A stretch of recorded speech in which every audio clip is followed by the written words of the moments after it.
ಮುಳಗುಂದ್ ಪಟ್ಟಣದಲ್ಲಿರುವ ಶ್ರೀ ಅಂಬಿಕರ್ ಚೌಡಯ್ಯ ಸಭಾಂಗಣದಲ್ಲಿ ಶ್ರೀ ನಿಜಶರಣ ಅಂಬಿಕರ್ ಚೌಡಯ್ಯ ಜಯಂತಿ ಆಚರಿಸಲಾಯಿತು. ಈ ಕಾರ್ಯಕ್ರಮದಲ್ಲಿ ಗದಗ ಜಿಲ್ಲಾ ಪ್ರಾಥಮಿಕ ಶಾಲಾ ಉತ್ತಮ ಶಿಕ್ಷಕಿ ಪ್ರಶಸ್ತಿ ಪಡೆಯಲು ಕಾರಣ ನಾನು ಕಲಿತಿರುವ ವಿದ್ಯೆ ಮತ್ತು ತಾಳ್ಮೆ. ಯಾಕೆ ಈ ಮಾತು ಹೇಳುತ್ತಿದ್ದೇನೆಂದರೆ, ಮಕ್ಕಳಿಗೆ ಶಿಕ್ಷಣ ಕೊಡಿ. ಯಾಕಂದರೆ ಭೂಮಿಯಲ್ಲಿ ಬೀಜ ಬಿತ್ತಿದರೆ ಸಾಲದು, ಅದಕ್ಕೆ ನೀರು, ಗೊಬ್ಬರ ಹೀಗೆ ಹಲವಾರು ಕೆಲಸ ಮಾಡಿದಾಗ 6 ತಿಂಗಳಿಗೆ ನಮ್ಮ ಕೈಗೆ ಫಲ ಸಿಗುತ್ತದೆ. ಹಾಗೆ ಮಕ್ಕಳಿಗೆ ಶಿಕ್ಷಣ ನೀಡಿ ತಾಳ್ಮೆಯಿಂದ ಬೆಳೆಸಿದರೆ ಮುಂದೊಂದು ದಿನ ನನ್ನ ಹಾಗೆ ಉತ್ತಮ ಶಿಕ್ಷಕಿ ಆಗಬಹುದು, ಇಲ್ಲ ದೊಡ್ಡ ದೊಡ್ಡ ಅಧಿಕಾರಿಗಳಾಗಬಹುದು. ಮಕ್ಕಳಿಗೆ ನೀವು ಕೊಡುವ ಶಿಕ್ಷಣವೇ ದೊಡ್ಡ ಆಸ್ತಿ. ನಮ್ಮ ಅಂಬಿಕರ್ ಚೌಡಯ್ಯ ಕೂಡ ವಚನಕಾರರಿಗಾಗಿ ವಚನವೇ ಆಸ್ತಿಯಾಗಿ ಉಳಿಸಿ ಹೋಗಿದ್ದಾರೆ. ಆ ವಚನದ ಮಹತ್ವ ತಿಳಿದು ನಾವೆಲ್ಲರೂ ಬಾಳೋಣ, ಬದುಕೋಣ ಎಂದು ಹೇಳಿದರು. ಇನ್ನು ಈ ಕಾರ್ಯಕ್ರಮದಲ್ಲಿ ಉತ್ತಮ ಶಿಕ್ಷಕಿ ಶ್ರೀಮತಿ ಸುನಂದಾ ನಾಗರಾಜ್ ಬಾರ್ಕೆರೆ ಮತ್ತು ಅಂಬಿಕರ್ ಚೌಡಯ್ಯ ಸಮಿತಿಯ ಅಧ್ಯಕ್ಷರಾದ ಶ್ರೀ ನಾಗರಾಜ್ ಬಾರ್ಕೆರೆ, ಶ್ರೀ ಮಾಂತೇಶ್ ವಡ್ನಿಕೊಪ್, ಶ್ರೀ ಬಸವರಾಜ್ ಮೊಕಾಶಿ, ಶ್ರೀ ಯಲ್ಲಪ್ಪ ಮೊಕಾಶಿ, ಶ್ರೀ ಶಂಕರಪ್ಪ ಧರ್ಮಣ್ಣವರ್, ಶ್ರೀ ಮಾಂತೇಶ್ ಸುನಗಾರ್, ಶ್ರೀ ಮಾಂತೇಶ್ ದಿವಟೂರ್ ಮತ್ತು ಉಪಸ್ಥಿತರಿದ್ದು ಭಾಗವಹಿಸಿ ಕಾರ್ಯಕ್ರಮವನ್ನು ಯಶಸ್ವಿಗೊಳಿಸಿದರು. ಒಂದು ಈ ಸುತ್ತಲೂ ಹಳ್ಳಿಯ ಒಂದು ಶಿಕ್ಷಕರ ಪತ್ತಿನ ಸಂಘ ಐತಿ. ಬೆಂತೂರು, ಆಮೇಲೆ ಕುರ್ತಕೋಟಿ, ಶೀತಾಲಹರಿ, ಹರ್ತಿ, ಈ ಎಲ್ಲ ಕ್ಲಸ್ಟರ್ನ ಶಿಕ್ಷಕರ ಒಂದು ಸಂಘ ಐತಿ. ಆ ಒಂದು ಸಂಘದಲ್ಲಿ ಸಹ ನಿರ್ದೇಶಕರಾಗಿ ಆಯ್ಕೆ ಮಾಡ್ಯಾರ ನನಗೆ. ಅದು ಸಹ ನನ್ನ ಗೆಲುವಲ್ಲ, ನನ್ನ ಅಂಬಿಗ ಸಮಾಜದ ಗೆಲುವು. ಯಾಕೆ ಹೇಳಿದ್ರಪ್ಪ, ಅಂಬಿಗ ಸಮಾಜವನ್ನ ಕೀಳು ಕೀಳು ಕೀಳು ಕೀಳು ಅನ್ಕೊಂತ ನಮ್ದು ಕೆಳಜಾತಿ ಅಂತ ಹಿಂದಕ್ಕೆ ದಬ್ಬಿಟ್ರ. ಹೌದಾ? ಅವ್ರನ್ನೆಲ್ಲ ನಾವೆಲ್ಲರೂ ಸೇರಿ ನಾವೆಲ್ಲ ಮನಸ್ಸು ಮಾಡಿದ್ರೆ ಅದು ಯಾವುದು ದೊಡ್ಡದಲ್ಲ. ಪ್ರತಿ ನಮ್ಮ ಮನೆಯ ಮಕ್ಕಳಿಗೆ ನಾವು ಶಿಕ್ಷಣ ಕೊಡೋಣ. ಇವತ್ತು ನಾವೊಂದು ನಮ್ಮ ಬಡತನ ಐತಿ ಖರೆ, ನಾನು ಬಡತನದಲ್ಲೇ ಬಂದವಳು, ಆದ್ರೆ ಸಾಧಿಸಿದ್ರೆ ಯಾವುದೂ ಸಣ್ಣದಲ್ಲ. ಹೌದಾ? ಪ್ರತಿಯೊಂದು ದೊಡ್ಡದ ಅಂತ ಅನ್ಕೊಳ್ಳೋಣ, ಆದ್ರೆ ನಾವು ಮನಸ್ಸು ಮಾಡ್ಬೇಕು. ಒಂದೊಂದು ಉಪವಾಸ ಇರ್ಲಿ, ಮಕ್ಕಳಿಗೆ ಶಿಕ್ಷಣ ಕೊಡೋದು ಬಿಡಬಾರ್ದು. ಶಿಕ್ಷಣ ಕೊಡ್ರಿ. ಮಾತ್ರ ನಿಮ್ದು ಎಷ್ಟೇ ತೊಂದರೆ ಇರಲಿ, ತಾಪತ್ರೆ ಇರಲಿ, ಹೇಳಾಕಂದ್ರೆ 1 ದಿನಾನ ಆಗಲ್ಲ, 2 ದಿನಾನ ಆಗುತ್ತೆ ಅಂತ ಹೇಳ್ತೀರಿ ನೀವು. ಹೇಳಿ, ಬೇಡ ಅನ್ನಲ್ಲ, ಆದ್ರೆ ಶಿಕ್ಷಣ ಕೊಡೋದು ಮಾತ್ರ ಬಿಡಬಾರ್ದು. ಮಕ್ಕಳಿಗೆ ಶಾಲೆಗೆ ಹೋಗೋದನ್ನ ತಪ್ಪಿಸ್ಬೇಡ್ರಿ. ನೀವು ಪ್ರೋತ್ಸಾಹ ಕೊಡ್ಬೇಕು ಮಕ್ಕಳಿಗೆ.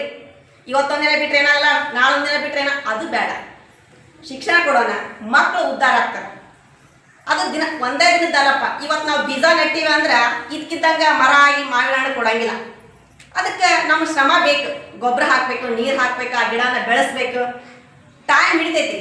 ಆದ್ರೆ ನಾವು ಹಿಡಿದ ಕೆಲಸ ಬಿಡ್ಲಾರ್ದಂಗೆ ಶಬ್ದ ಮಾಡಿ ನಿಂತೀವಿ ಅಂದ್ರೆ ಯಾವುದು ಸಣ್ಣದಲ್ಲ. ನೋಡ್ರಿ, ಅಂಬಿಗರ ಚೌಡಯ್ಯಂದ ಇಡೀ 12ನೇ ಶತಮಾನದಾಗ ಶಿವಶರಣ ಸಾಕಷ್ಟು ಮಂದಿ ಇದ್ರು. ನಾವು ಹೆಮ್ಮೆ ಪಡ್ಬೇಕು. ನಮ್ಮ ಸಮಾಜದಾಗ ಇಂಥ ಒಬ್ಬ ವ್ಯಕ್ತಿ ಇದ್ದ ಅನ್ನೋದಕ್ಕೆ ನಾವು ಹೆಮ್ಮೆ ಪಡ್ಬೇಕು. ಪ್ರತಿ ಶಿವಶರಣರಲ್ಲಿ ಪ್ರಮುಖರು ನಮ್ಮ ಅಂಬಿಗರ ಚೌಡಯ್ಯನವರು. ಅವರು ಒಂದೊಂದು ವಚನ ಹೇಳಿದಪ್ಪ ಅಂತಂದ್ರೆ ನಮ್ಮಲ್ಲಿ ಹುಮ್ಮಸ್ ಹೆಚ್ಚಾಗುತ್ತೆ. ನಾವು ಹೌದಲ್ಲ, ನಾವು ಯಾಕೆ ಇಷ್ಟು ಕೀಳರಿಮೆ ಇಟ್ಕೋಬೇಡ್ರಿ. ನಾನು ಏನಲ್ಲ, ನನ್ನಿಂದ ಏನೋ ಆಗೋದಿಲ್ಲ ಅನ್ಬಾರ್ದು. ನನಗೂ ಸಾಕಷ್ಟು ಮಂದಿ ಶಿಕ್ಷಕರು ಭಾಳಷ್ಟು ಅದಾರ.